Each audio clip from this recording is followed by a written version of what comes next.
This episode was originally intended to be my Halloween episode, so I did a straightforward read, intending to go more for spooky, as opposed to the usual quote-unquote comedic fare.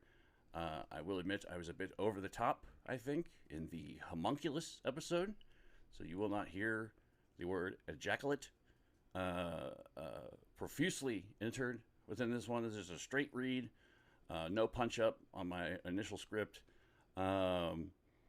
Multiple reasons for that. Once again, I was shooting for spooky. How close I came to that, your mileage may vary. But also, I don't know, I feel this woman, I think she's got a bum rap. I don't think she's accused of doing many of the things that most people thought she did. I think she was speaking from an artistic standpoint, and people just kind of filled in the blanks. But you be the judge. Here it is, the Halloween episode, the primary Halloween episode that I've decided to go ahead and release. It's a little dry compared to my normal fare, but I don't know. I still thought the story was good, and it's still got spooky elements to it. So enjoy Leilah Wendell, Queen of the Necrophiles, aka Goth Queen.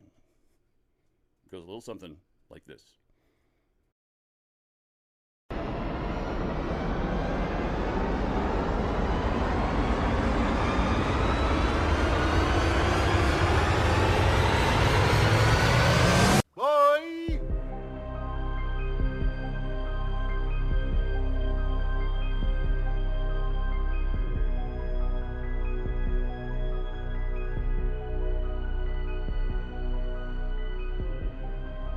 Good evening.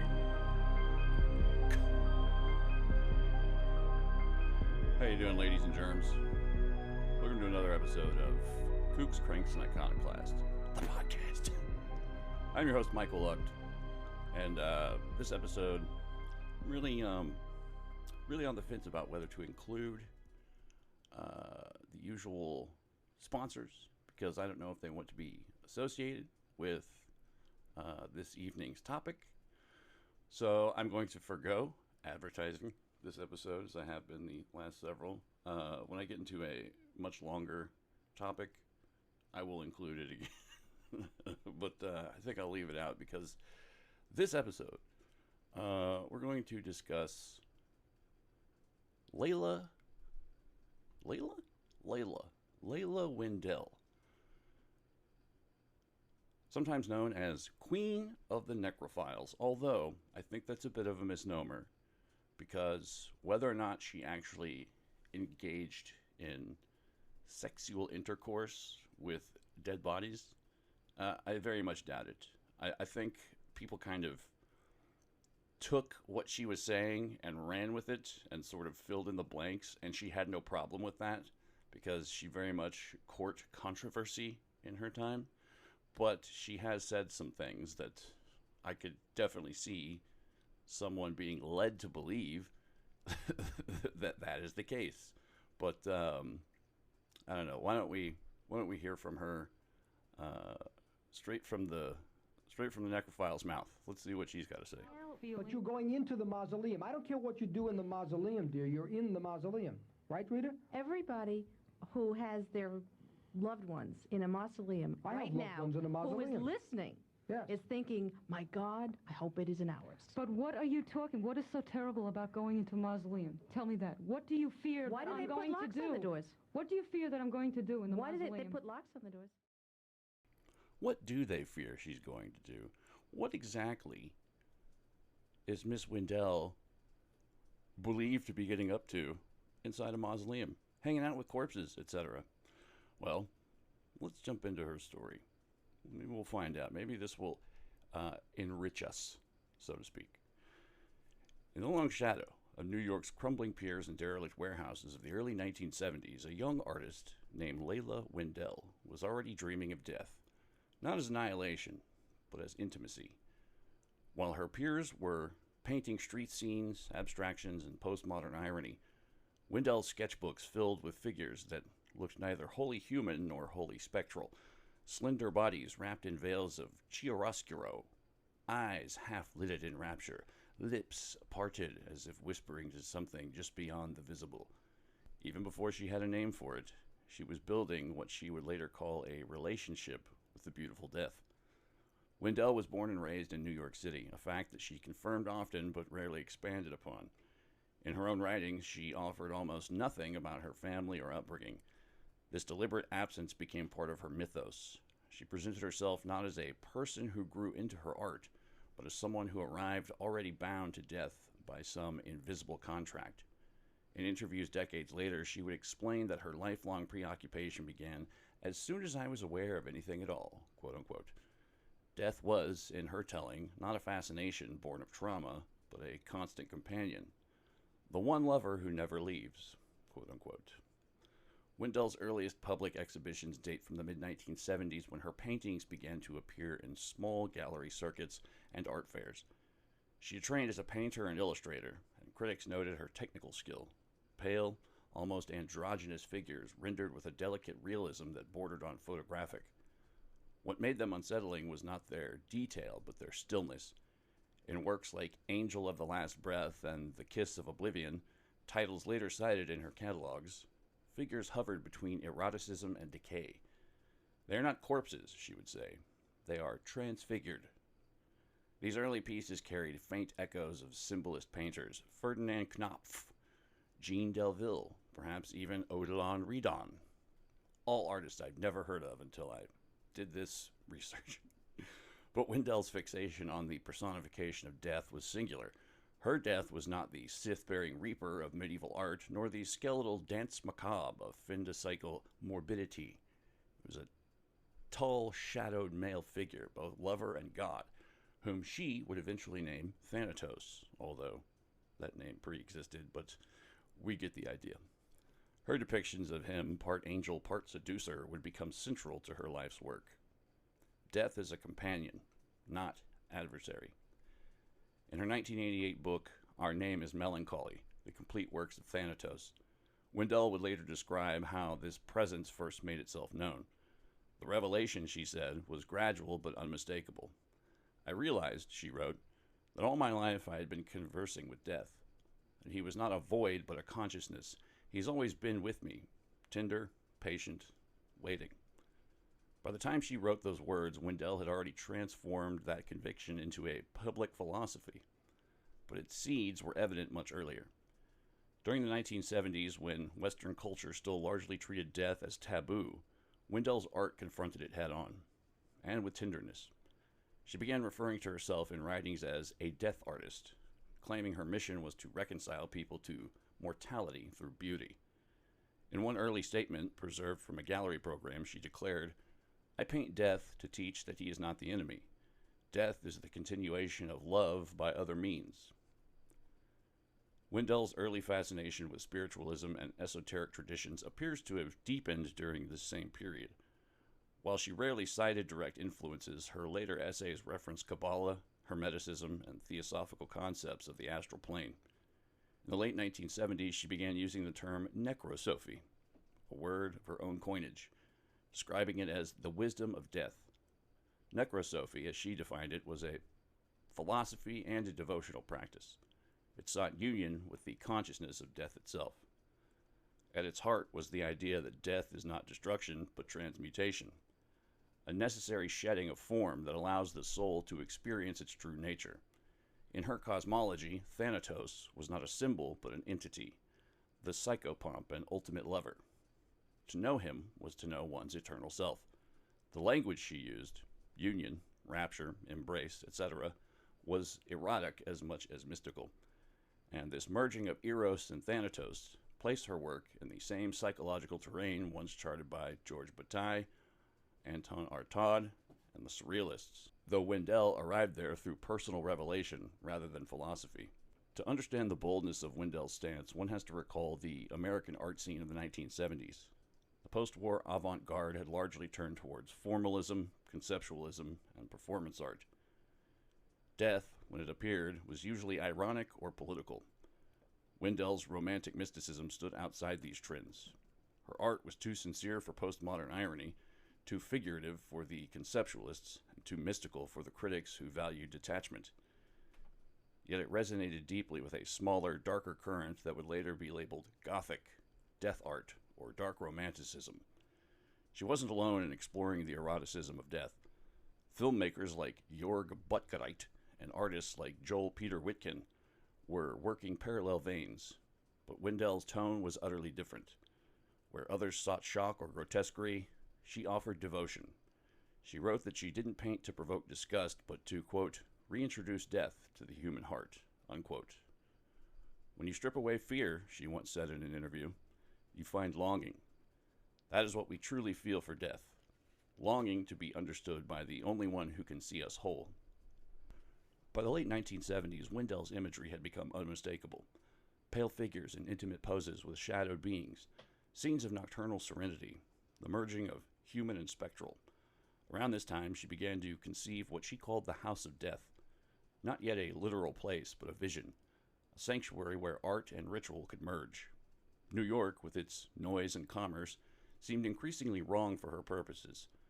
She began to look southward, to New Orleans, a city she described as, quote, the only place in America where death still walks openly in the streets. The decision to relocate would come soon after, setting the stage for the creation of the Westgate Press and the physical House of Death Gallery. But even before that move, her philosophy had coalesced. She had articulated the basic principles of necrosophy, reverence for death as divine, the transformation of fear into intimacy, and the cultivation of personal communication with Thanatos. In her notebooks from this period, she wrote, when death comes to me, he does not come as a shadow, but as a light. His presence fills me, and the world falls away like a discarded shell. Such statements attracted both fascination and skepticism. To some, they sounded like the metaphors of a mystical poet. To others, they hinted at genuine delusion, or a deliberate myth-making strategy. Wendell never seemed concerned with the distinction. Her authenticity lay in her conviction. In every interview, she spoke of death not as concept, but as a person. He is real, she insisted. He has form, scent, sound. He can touch. Wendell's emergence coincided with a larger cultural turn towards mysticism and the occult in the 1970s, the so-called occulture, a fusion of occultism, art, and countercultural spirituality, was thriving in New York and California. Anton LaVey's Church of Satan had already reframed diabolism as performance art. Feminist witches and ceremonial magicians were reclaiming ritual from patriarchal religions, and esoteric publishing houses were reprinting long-buried grimoires. Within this ferment, Wendell's necrosophy seemed both radical and inevitable, an intensely personal spiritual system arising from art rather than theology. Yet Wendell remained distant from organized occultism. She did not align herself with existing magical orders or movements. While she sometimes used ritual language, invocation, communion, transformation, her focus was devotional rather than ceremonial. The relationship she described with Thanatos was not one of command, but surrender. I do not summon him, she said. He summons me. Thematically, her late 70s paintings centered on thresholds, doors, veils, tombs, and windows opening onto other planes. She seemed obsessed with liminality, the moment when one world gives way to another. This fixation would later be literalized in her choice of the word Westgate for her publishing imprint, a name symbolizing the portal through which the living pass into the realm of the dead. Technically, her paintings combined classical realism with modern restraint. Critics noted her avoidance of bright color. She preferred sepias, grays, and muted blues. Her figures appeared sculpted from moonlight. One art reviewer in 1978 described her work as, quote, portraits of souls who have seen too much beauty to remain alive, unquote. Wow. At this stage, Wendell still exhibited primarily in New York and occasionally in Philadelphia. Her audience was small but devoted. Collectors of the morbid and the mystical, drawn to her as much for her persona as for her technique. She cultivated an image of quiet intensity, dressing in black, speaking softly, and radiating what one gallery owner called, quote, a calm that unnerved people, unquote. She refused to participate in the era's fashionable cynicism.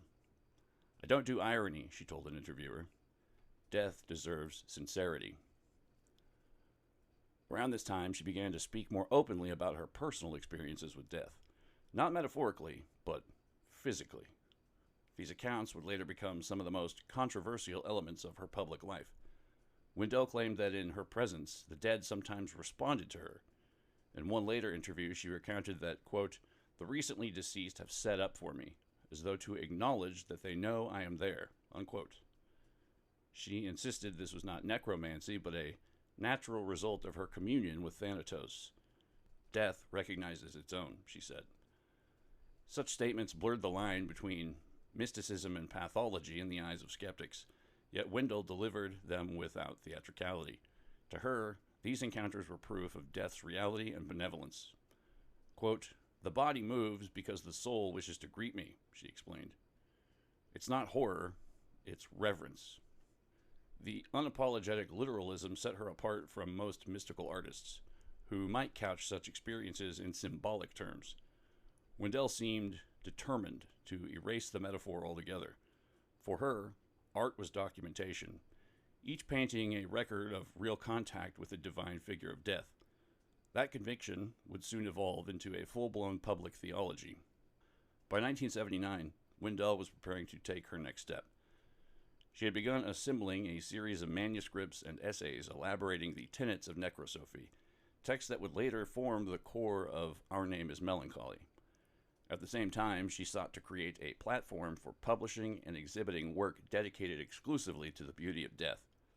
This ambition required a setting that matched her vision, a city where the boundary between life and death felt porous, where cemeteries were gardens, and the air itself was heavy with history. And she found it in New Orleans. It is telling that Wendell spoke of the move as if it were ordained. "He called me south," she wrote. "Death called me to his city." Within a year, she would establish herself there, founding both the Westgate Press and the House of Death, a physical embodiment of her philosophy and the stage for the rest of her career. But before that relocation, Wendell had already achieved something rare. She had created a mythology entirely her own. She was not borrowing from existing pantheons or occult hierarchies. She had named and personalized death itself, transforming an abstract universal into an intimate, beloved presence. In the closing pages of her early notebooks, she wrote what could serve as her credo. Quote, "We do not die. We are courted, seduced, and taken into his arms. The rest is only sleep." Unquote. By the early 1980s, Leilah Wendell had crossed the threshold into the life she had long envisioned. New York, with its galleries and underground art affairs, had offered her the initial platform, but could not contain the intensity of her vision. New Orleans, with its misted cemeteries, wrought iron balconies, and a culture that treated the dead as neighbors rather than abstractions, became the perfect stage. Wendell arrived in 1980 carrying a modest collection of paintings, notebooks, and an unshakable conviction. Death was not merely a subject for art. It was a lover, a teacher, and a god to be served and understood. Almost immediately, Wendell set about creating a vehicle for her unique vision, Westgate Press. Unlike conventional publishers, Westgate was designed not only to produce books, but to propagate a philosophy. Its catalog would eventually include her own writings, translations of obscure mystical texts, and essays on necrophilia, spiritualism, and what she termed the art of dying beautifully. Her first pamphlets were hand-printed, limited editions. Their typography as austere and deliberate as her paintings, emphasizing stark black and white contrasts. Westgate Press, Wendell explained, was more than a business. It was a ritualized act. Each book, she said, was consecrated, carrying both aesthetic and spiritual weight. In her own words, quote, "The printed word is a vessel. Through it, death may speak, and the reader may hear," unquote. Among the earliest publications were the Necromantic Ritual Book, 1981, and Our Name is Melancholy, the preliminary edition, 1982. Both works combined essay, diary, and ritual instruction, offering guidance in establishing personal communication with Thanatos. Though some contemporary reviewers dismissed these texts as eccentric or even pathological, a small but devoted readership recognized in them the first fully articulated philosophy of necrosophy. Parallel to Westgate Press, Wendell established a physical space she called the House of Death. Located in the Garden District, the house functioned as gallery, studio, and ceremonial space. It was intentionally designed to evoke thresholds. Doorways were draped with veils, hallways lined with black velvet, and paintings depicting her archetypal death figure dominated each room. The house hosted private viewings, intimate gatherings of occult enthusiasts, and occasional ritual performances.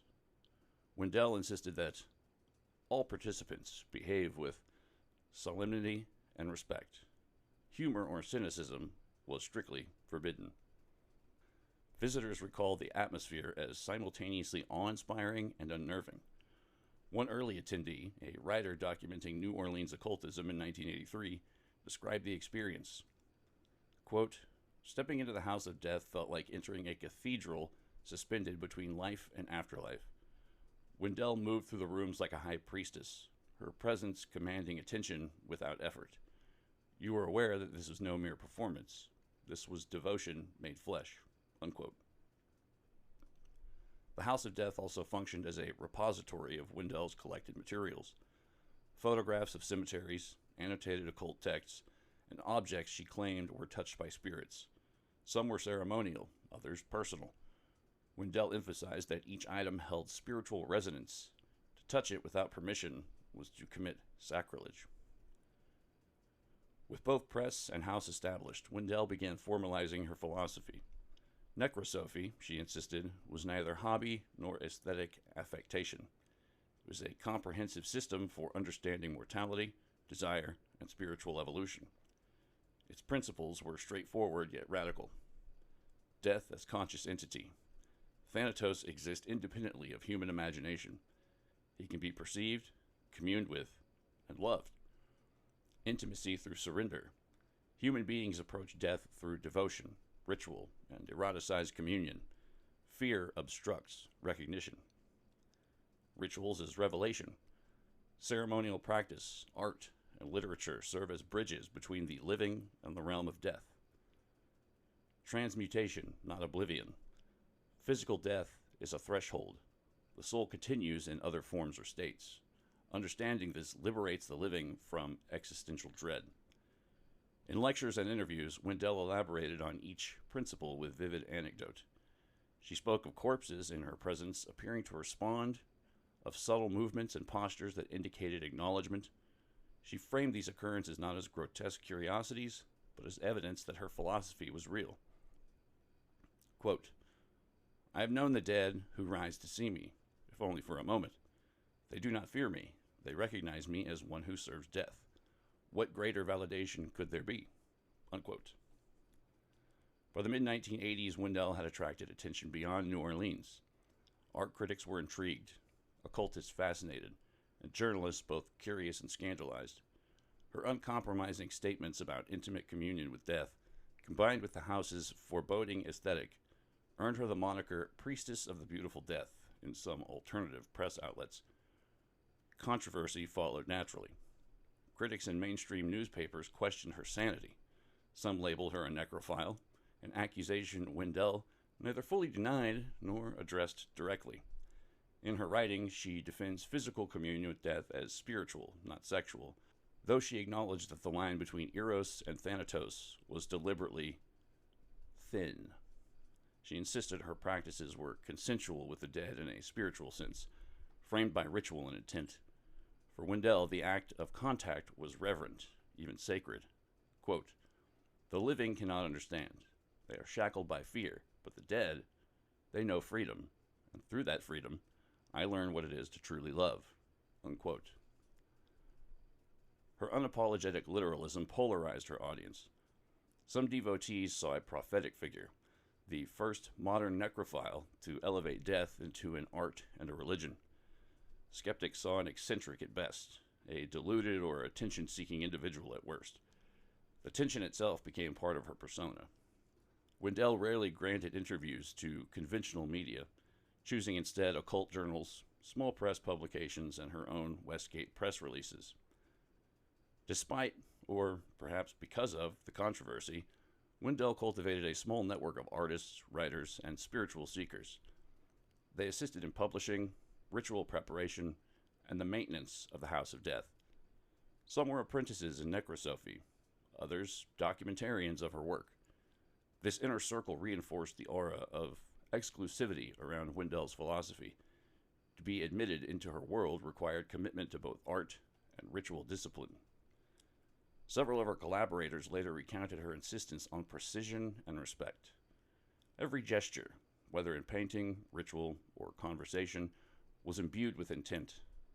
Wendell taught that the way one approaches death, through silence, posture, and focus, was as important as any visual depiction or written invocation. For her, sloppiness invited misunderstanding, which could result in spiritual harm. During this period, Wendell began expanding the narrative of her spiritual work. She described encounters with death that transcended simple metaphor, visions of spirits, conversations with the recently deceased, and moments when corpses, she claimed, would respond to her presence. These accounts were carefully documented in her journals and later published writings, providing the basis for much of the later sensationalist coverage. She also began attributing certain gifts to her communion: guidance from spirits in creative work, premonitions of mortality, and occasional physical phenomena. While skeptics dismissed these stories as theatrical or delusional, her accounts were consistent, detailed, and delivered with absolute conviction. In interviews from the mid-1980s, she described how she had learned to interpret subtle bodily movements in the recently deceased, small shifts of the head or fingers, as signs of acknowledgement. She framed such events as ceremonial, never trivialized, and insisted that they were entirely consensual in the spiritual sense. By the close of the decade, Wendell's dual institutions, the Westgate Press and the House of Death, were firmly established. She had articulated a philosophy, created a visual and literary aesthetic, and gained a reputation as the preeminent figure in contemporary necrophilic art and death mysticism. The foundations for her later influence were in place: texts, galleries, and an intimate yet fiercely devoted circle of adherents. Most importantly, she achieved the thing she had long sought in New York but never fully realized: a city, a space, and a framework in which death could be openly engaged as companion, lover, and teacher. Here in New Orleans, her life's work was no longer theoretical. It had a stage, an audience, and the rituals that would define her public persona for decades to come. By the late 1980s, Leilah Wendell had fully assumed the mantle she had long cultivated in private, that of a prophetess of death. The House of Death was no longer merely a gallery or personal sanctuary. It was a stage on which she enacted her philosophy, presented her art, and drew in both devoted followers and curious outsiders. Meanwhile, the Westgate Press continued to produce texts that blended memoir, ritual manual, and spiritual treatise, works that challenged conventional ideas about mortality, eroticism, and divinity. Among Wendell's most notorious publications was the Necrophiles notebook, first circulated in limited editions in the mid-1980s. The text combined essays, journal entries, and practical instructions for those seeking to cultivate intimate communion with death. It included meditations on Thanatos, descriptions of ritual practice, and first-person accounts of encounters with the recently deceased. In its most sensational passages, Wendell claimed that corpses would respond to her presence, sometimes shifting, raising heads, or otherwise acknowledging her, all framed as spiritual recognition rather than physical manipulation. The notebook's reception was polarized. Go figure. Within the occult and avant-garde art communities, it was hailed as groundbreaking. Scholars of modern esoterica later described it as a unique fusion of theological eroticism and artistic necromancy. In mainstream media, however, it was treated as evidence of morbid obsession, with sensationalist headlines declaring her a necrophile priestess, or the woman who seduces the dead. Wendell neither courted nor shunned this coverage. She allowed the work to speak for itself, confident that those attuned to its philosophy would understand. During this period, Wendell gave a series of interviews that solidified her public persona. Unlike many artists who guarded their private lives, she spoke openly about her communion with death. She described encounters with Thanatos in precise, matter-of-fact language, claiming that the entity could be perceived in multiple forms: shadowed, radiant, or partially materialized. She also recounted episodes with recently deceased humans, asserting that such experiences were acts of recognition, not violation. Quote, I do not take, I am received. The dead know me, and they allow me to see them as they are." Unquote. Journalists consistently noted her calm, deliberate manner. Her statements were unsettling, yet devoid of theatricality or overt sensationalism. One reporter wrote in 1989, quote, "Wendell's conviction is complete. Even as she describes events most would consider impossible or immoral, she does so with the serene gravity of a scholar, not the dramatics of a showman. No figure so openly devoted to death could avoid controversy, and Wendell became a lightning rod. Skeptics and sensationalists alike labeled her a necrophile, an accusation she did not deny in spirit, though she reframed the charge within her spiritual framework. For Wendell, sexualized notions of necrophilia were irrelevant. What mattered was communion with the essence of death itself. She explained, quote, "What is called sin or perversion by the living is often only misperception. Love, devotion, reverence, these are the same whether embodied in flesh or spirit." Unquote. Such statements only heightened public fascination. Fringe media, occult periodicals, and even local New Orleans newspapers ran stories, often emphasizing lurid details while ignoring her broader philosophical aims. Wendell seemed unperturbed. She considered controversy a natural byproduct of challenging entrenched cultural taboos. In addition to print, Wendell took to lecturing and ceremonial demonstrations. Her talks, often held in small lecture halls, museums, or at the House of Death itself, combined exposition with ritual. Attendees recalled being asked to observe silence, remove shoes, or participate in gestures that mirrored death rites from various traditions. Wendell emphasized the aesthetic dimension. Ritual was an art form, a performance through which participants confronted mortality in a controlled, reverential environment. Her audiences included occultists, artists, academics, and journalists. Many were struck by the intimacy she cultivated, the sense that death itself had entered the room. While no independent verification exists of the more extreme claims, such as corpses moving under her presence, attendees consistently reported that Wendell's charisma and authority lent her words an aura of authenticity that was hard to dismiss. As the 1980s progressed, Wendell's profile grew. She appeared in specialty magazines covering the occult and avant-garde art, and her Westgate press publications were discussed in academic circles exploring death, rituals, eroticism, and outsider art. Her influence extended to artists interested in the intersection of mortality and aesthetic experience, as well as to spiritual seekers drawn to necrophilic or death-positive practices. Critics often struggled with how to categorize her. Some saw her as a performance artist, others as a religious visionary, still others as a pathological figure. Wendell herself refused to fit neatly into any of these categories. Her position was deliberate. She was neither entertainer nor patient, neither disciple nor prophet, merely for acclaim. She claimed a singular relationship with death, and all her public acts, art, writing, ritual, were manifestations of that devotion. Wendell was explicit about ethics. She emphasized consent, not for the living alone, but for her spiritual subjects as well. The corpses she described interacting with, she claimed, willingly participated in her rituals. She distinguished her practices from exploitation. Her aim was spiritual communion, not physical gratification. She framed this approach within a larger philosophy that revered autonomy, transformation, and aesthetic integrity. Quote, "To touch the dead with disrespect is a sin. To engage with death as a teacher, to follow her guidance, is devotion." Unquote. This insistence on ritualized consent, combined with her insistence on aesthetic and spiritual seriousness, positioned Wendell uniquely within the broader landscape of fringe spirituality. She was neither ceremonial magician seeking spectacle nor shock artist courting headlines.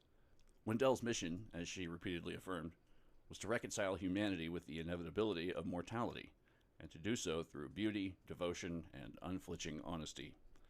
By the early 1990s, Wendell's persona was firmly established. The combination of Westgate Press, the House of Death, and her public writings created a triad through which she expressed necrosophy in full: literary, visual, and experiential. Her early claims about contact with death, previously confined to private journals, had become public knowledge, defining her as a figure both fascinating and frightening to those outside her circle. She continued to emphasize that her work was a form of education as well as devotion. Through her books, lectures, and exhibitions, she sought to teach others how to approach mortality with serenity and reverence. The dramatic aspects of her claims, corpses responding, communication with spirits, were treated as evidence of a spiritual reality, not a gimmick. Her authority derived from her conviction, her mastery of ritual, and her ability to maintain calm amid social incredulity. In sum, the late 1980s and early 1990s marked Wendell's public emergence. She became the priestess of the beautiful death, a figure whose work straddled art, spirituality, and controversy. Her publications, interviews, and ceremonies codified necrophiles, expanded her audience, and ensured that she could not be ignored, either by devotees seeking enlightenment or by skeptics seeking scandal. It was an era in which her mythology and reality began to merge, each reinforcing the other. She was the artist, the philosopher, the ritualist, and the prophet. And though critics debated whether her practices were mystical, artistic, or pathological, Wendell herself remained steadfastly unconcerned with such categorizations. To her, all that mattered was fidelity to death, and to the life and art that flowed from that devotion. By the 1990s, Leilah Wendell had firmly established herself as more than an artist or writer. She was a figurehead for a small but intensely devoted community. While her books and galleries reached the curious and the scholarly alike, the true heart of her work existed within her inner circle. The practitioners, assistants, and devoted students who maintained the rituals, preserved her teachings, and helped propagate necrophiles. Wendell referred to them collectively as the gatekeepers, custodians of death's teachings, and of her personal vision. The gatekeepers were a deliberately selective group. Membership required both commitment to Wendell's philosophy and demonstration of a particular temperament, calm, attentive, and capable of sustaining focus in the presence of mortality. Those admitted often described the process as transformative, akin to an apprenticeship in devotion rather than conventional instruction.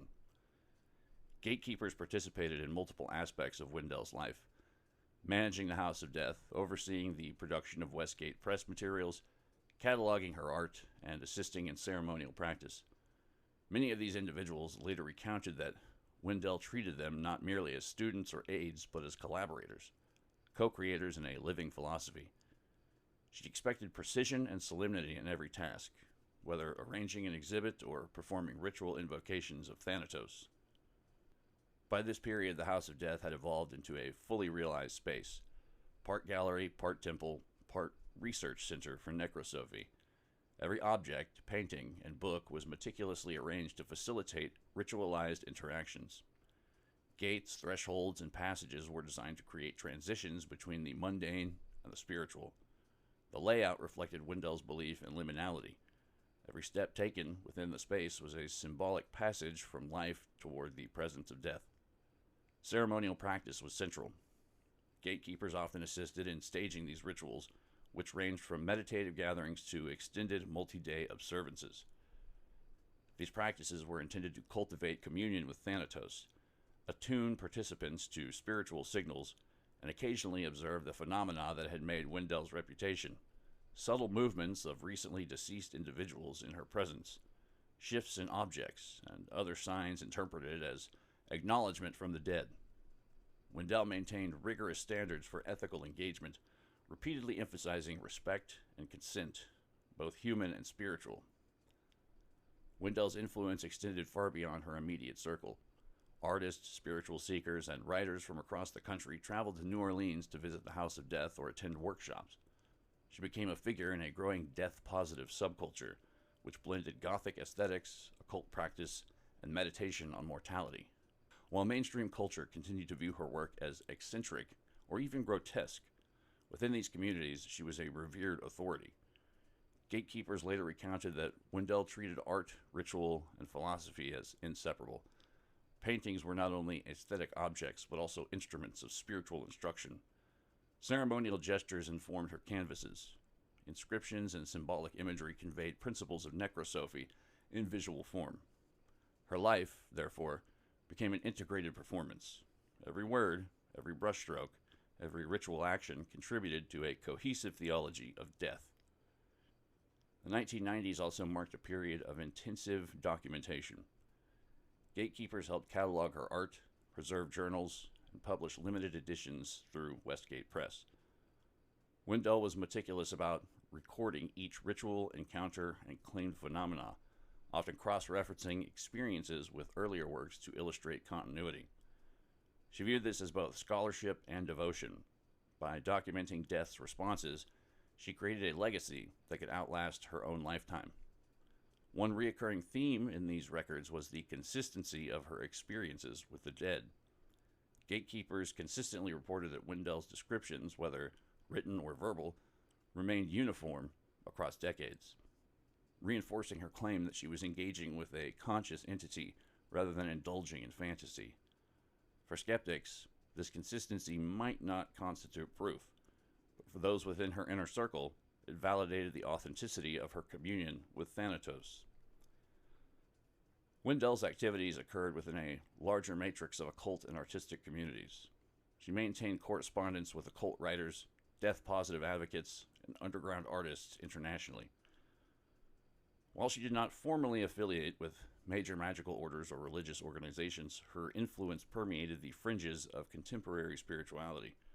Some attendees and scholars have compared her House of Death to ceremonial lodges, emphasizing its combination of secrecy, ritual, and teaching. Yet Wendell's model was unique. The institution was less about hierarchy and more about devotion and observation. The gatekeepers were custodians, not initiates in a traditional esoteric sense. They maintained the integrity of her philosophy and practice without altering its principles to suit convention. The intensely private and selective nature of the gatekeeper community served to protect Wendell from external scrutiny, but it did not eliminate controversy. Her claims of interaction with the dead, sometimes involving subtle physical phenomena, continued to provoke debate. Wendell framed these experiences within a strict ethical structure. No living person could be harmed. No spiritual entity could be coerced. She emphasized reverence, discipline, and the cultivation of insight rather than exploitation. Gatekeepers reinforced this ethical framework. Their role was not only operational, but moral. They ensured rituals were performed correctly, that visitors approached the practices with seriousness, and that all interaction with the dead remained framed as devotional. In this way, Wendell maintained a careful balance between eccentricity and accountability, giving her practices an internal coherence that many outsiders failed to appreciate. During this era, necrosophy matured.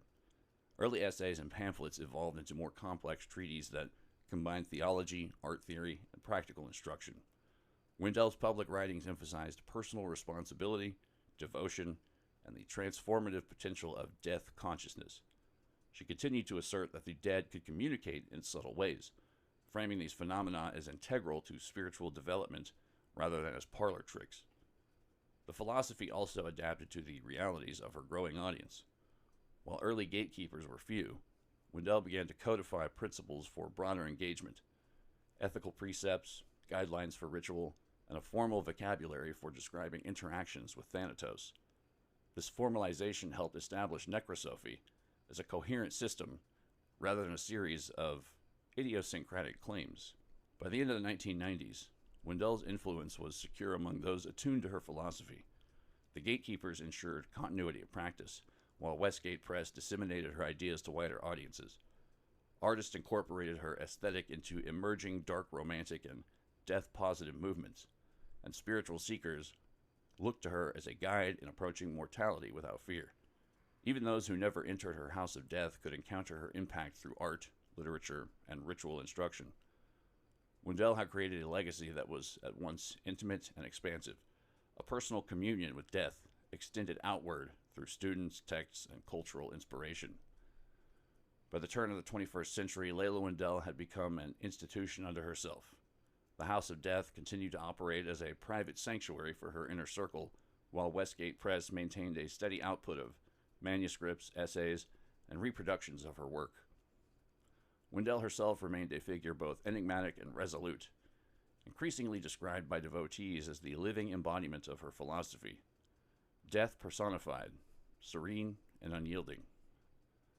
Though still engaged with followers and collaborators, Wendell gradually withdrew from public appearances in her later years. She continued writing and painting. She rarely granted interviews or lectures outside her established circles. This retreat was not one of fear or fatigue, but of devotion. She insisted that the work of communicating with Thanatos required silence, focus, and solitude. In her journals from this period, she reflected on the cumulative nature of her philosophy. Decades of observation, ritual, and artistic creation had been synthesized into what she called the eternal contract, the unbroken communion between life, death, and art. She wrote, quote, "I am not alone. Death is here, in every brushstroke, in every word. The world may fade, but this union endures." Unquote. Leilah Wendell passed away quietly in New Orleans on March 2nd, 2020, surrounded by the works, objects, and collaborators she had cultivated for decades. True to the principles of necrosophy, her death was framed as a transition rather than an end.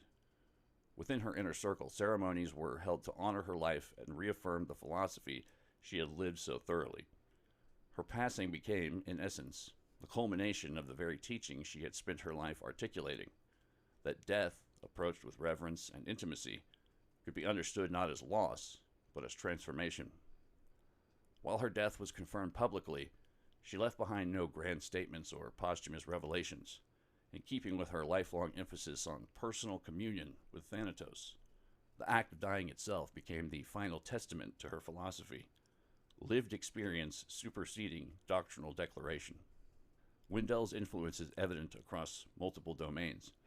Within the Gothic, death-positive, and occult art communities, she's remembered as a pioneer who integrated eroticism, spiritual practice, and mortality in a unified aesthetic and philosophical framework. Scholars of contemporary esoterica cite her work as uniquely bridging visual art, ritual practice, and the literature of devotion. Her paintings, manuscripts, and published texts continue to circulate among collectors, academics, and adherents of necrosophy. The House of Death, now maintained by former gatekeepers, operates as a museum and ceremonial site, preserving the integrity of her vision. The principles she codified, death as a conscious entity, ethical communion, ritual as art, remain central to ongoing interpretations of her work. Beyond her immediate circle, Wendell's influence extends into broader cultural phenomena. Contemporary death-positive movements, neo-Gothic artistic expressions, and certain strands of feminist spiritual practice have drawn inspiration from her insistence on intimacy, consent, and reverence in the face of mortality.